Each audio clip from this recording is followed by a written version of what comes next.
So I gave myself a slightly longer reading month in the month of June. Did that benefit me in terms of being able to read what I had put on my TBR? Let's find out. Welcome back, or if you are new here, welcome. My name is Katrina and I make bookish content here on this channel every week and then movie reviews here at the weekend. In the description box below you will find all of my social links, including my blog and my Goodreads, where I have posted reviews of some of these books already, and more reviews will be to come. To be honest, I have not had a chance to sit down and update Goodreads recently, but as I'm posting the reviews on my blog, I'm then also updating them on Goodreads. So it used to be more the other way around, but we're going that way around now. If you haven't already seen my June TBR, I will leave it linked up above, where I sort of explain why June was a slightly longer reading month and also exactly what I was aiming to read in the month of June. On the whole, I'm pretty impressed with what I got to. I got to most of the things on my June TBR and then a couple of extra Pride Month reads as well. So I'm really quite pleased with that. One ebook for you, and then we'll move on to the audiobooks, the biggest quantity. And really, I have 4 physical books sat next to me, but I didn't read any of them in physical book form. Really need to get back to that whole actually reading a book. Because I do enjoy it. When I read the Heartstopper books, I really enjoyed them. So the one ebook that I read this month was A Wedding at Sandy Cove, Part 2, all stitched up. Or no, sorry, just stitched up. Really enjoying this series. As I am filming this, I am just about 80% of the way through the whole thing, aka I am part way through part 4 of this series. The entire book as a whole comes out on the 21st of July. This one comes out, I want to say it's the 8th. Part 4 comes out on the 8th. Part 3 is already out. Everything will be linked in the description box, but I'm loving this series. It's a 4-part series from Bella Osborne and the entire bind-up comes out on the 21st of July. It's a little bit romantic, but mainly it's about 3 friends and Ella's business. I'm really enjoying the fact that she is a boss bitch. I'm really enjoying that. And the other aspects of the story are just an interesting side plot. I'm really enjoying her business building. So I'm excited to finish this one, and I will let you know in my July wrap up how I get on with that. So make sure you subscribe and hit that notification bell so you don't miss out on that. On to the audiobooks then. Let's start with those aforementioned physical books that I have here. Now, I am making a reading vlog of the quick read series. As you know, they were on my May TBR, didn't get to them. Put them all on my June TBR. Let's see how many we got to. So, I read Witness by Alex Wheatle, which is like... So it looks like it's going to be crime, but actually it's basically drama. And it's drama that makes me a little bit sad as a teacher. It's not necessarily aimed at me as an audience. I'm not sure if this one is maybe even YA. It's the shortest of all of this year's quick reads. It's a new to me author. I was really gripped. I really enjoyed it. I want to know more. And so, yes. Yeah, I will talk a little bit more about this one in my quick reads video. So again, keep your eyes peeled for that one. Make sure you've got the bell notifications on.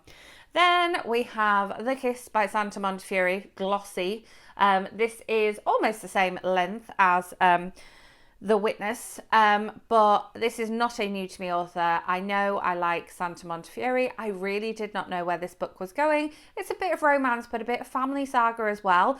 And if you love Santa Montefiore, but you maybe think that her books are a little on the long side for you, this is a great alternative and a great way into her storytelling, because even though her books do tend to be on the longer end of this genre, I feel like she does such great storytelling you don't normally notice. I do tend to read her on audio, and so it was great reading her quick reads on audio as well. And yeah, I really recommend this one. I really enjoyed it, but I kind of knew I was going to enjoy it going into it. It's so glossy compared to the others. Yeah, we go from a glossy cover to a completely matte cover, we have The Black Mountain by Kate Mosse. Now, A, this is a new to me author, and B, I found out how this author's name is pronounced by reading this audiobook. You can see on the front of the cover we have a volcano in there, and that is the Black Mountain, and obviously the volcano has erupted previously, caused destruction. We have somebody sort of trying to warn people of the destruction that it could cause again, and so there's that side of it. It's historical, which isn't my genre, and so I did find myself sort of zoning out a little bit in points. I think this one would have been difficult had I just picked it up. I think I would have ended up just sort of flicking the pages and not really reading what was on them, whereas because I was doing it on audio, I kind of had to listen at the same time, so that was good. But yeah, it is May 1706. Not great to begin with. A young Spanish woman lives in a small town, the northwest coast of Tenerife, with her mother and twin younger brothers. The town is in shadow of the mighty volcano, which legend says has a devil living inside it. However, there's been no eruption for thousands of years. No one believes that it is a threat, but she's about to be all amazing and feminist and life-saving and prove that in fact it is a threat. No spoilers, obviously. I really liked how feminist this was. It was interesting description and interesting storytelling. Obviously, it's an easy access into an author you might have wanted to read for a while, but on the whole, historical fiction generally isn't for me. I still thought it was good, but it just wasn't for me personally. And then we have, interesting one, The Swimmer by Norton. Again, I ended up downloading the audiobook of this one so I could listen on my commute, and I just finished listening right at the last day of June. Yeah, this wasn't for me. I feel like I can't really tell you a lot about it because it didn't engage me at all, which is really interesting. Love the size of the font on the blurb at the back, by the way. You can pause and read and hold that if it's not the wrong way around. I'm not sure if it is, actually. But yeah, a man on a beach disappears. What happened to him? I don't really know. I would love to have an answer and spoil it for you, but I can't because I don't really know. There's Helen and there's Margaret, and yeah, no. It wasn't for me, which is interesting because I do have a couple of other Graham Norton reads and I like him as a person. Maybe I don't like him as an author. Who knew? You might not like me as an author. I don't know. But yeah, that was a little bit of a disappointment. Yeah. So then we have some chunkier audiobooks that were very much on my TBR. Let's start first of all with A Mother's Heart by Carmel Harrington. I have a live interview with Carmel that I did here on this channel, and I will leave it linked up above. I will also leave it in the end screen for you, where you can not only hear what the book is all about and why I love the book, but also she does a reading from it. So you get a little snippet from that, and yeah, you can literally scroll along to where she does that reading so you can find out a little bit more about this one. I really enjoyed this. I always love her writing, and I do have a full written review of this one on my blog, so I'll leave that in the description box as well. But enjoyed the audio as well as the fact that it was a great story, and another Carmel Harrington, and I really must read more of her back catalogue. I should have made more time for that when I was still living in Denver, because let's face it, I don't have enough time to read just now. Maybe this summer, maybe it's going to happen. Over Grace's Rainbow just got released on audiobook, and it's got one of my favourite narrators, and I want to read more Carmel Harrington. So yeah, should definitely do that, but definitely check out that interview because it was so much fun, and I hope it comes across just how much fun we are having just chatting to one another. And yeah, she does a little exclusive reading for us, so can't go wrong with that. Then we have The Summer Place by Jennifer Weiner, which is sort of the latest in her series of summery beach reads all set in and around the same place. This one had like a thick plot. It was great and I really enjoyed it, and I know where I am with a Jennifer Weiner book now, and I just really enjoy them. I will always buy hers, and now that she's got Sutton Foster doing her audio as well, it's like a double hook because I really enjoy her as an actress and she does great voices, and because I'm now used to her reading Jennifer Weiner's books, it kind of like brings the characters back to life again. She's got the same person narrating it, if that makes sense. Do you ever have that with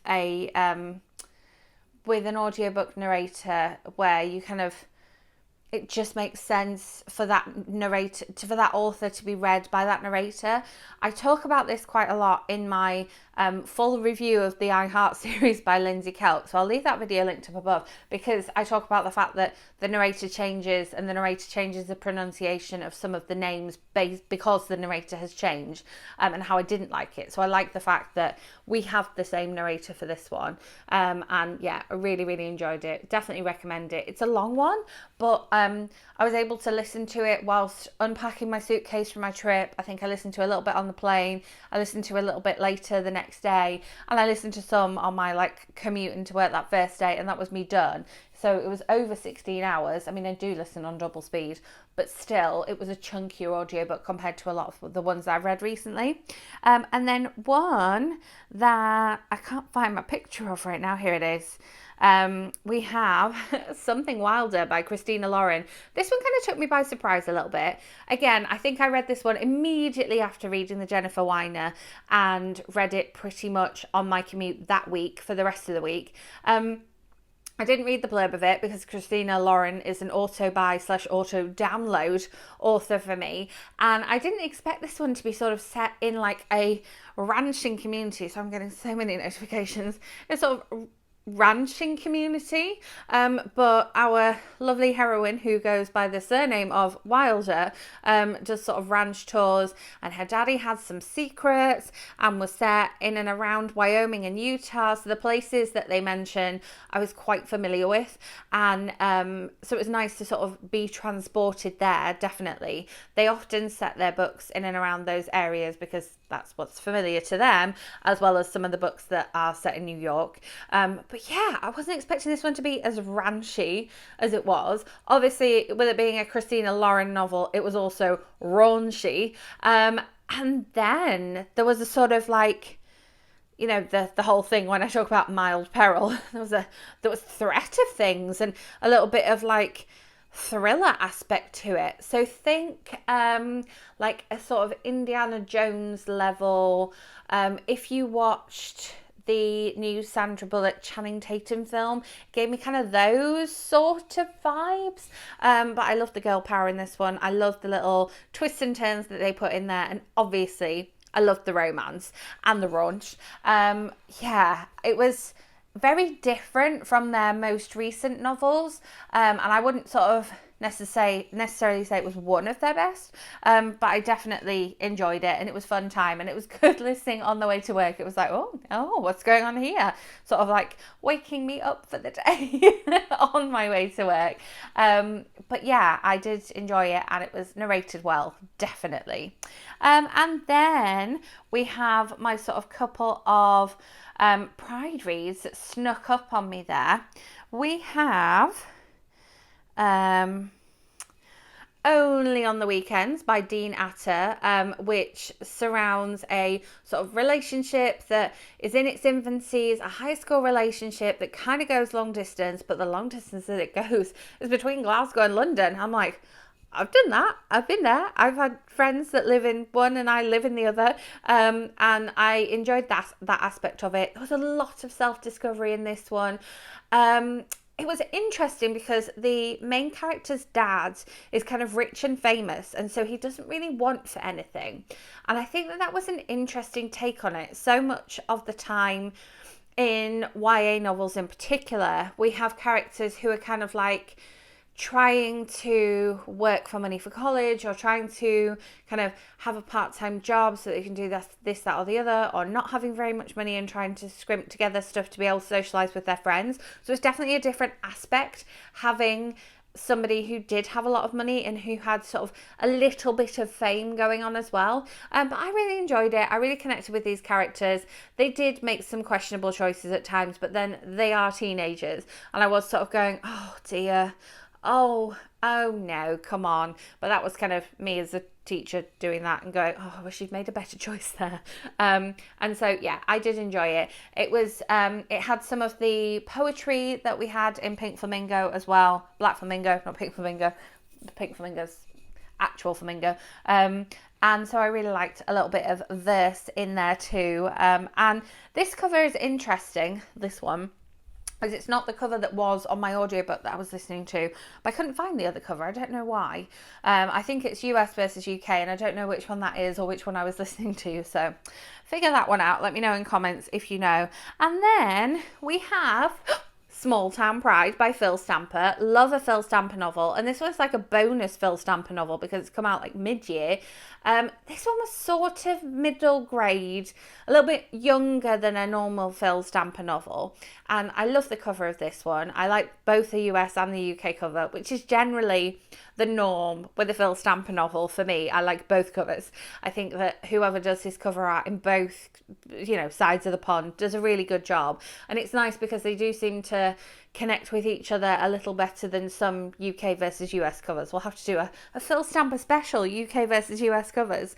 But this one, again, the characters definitely made some questionable choices because they are middle schoolers. And again, that's just the teacher in me going, oh, come on, kids, let's make some better choices. Or you know yourself better than that. Or you have more pride in yourself than that, in a different way.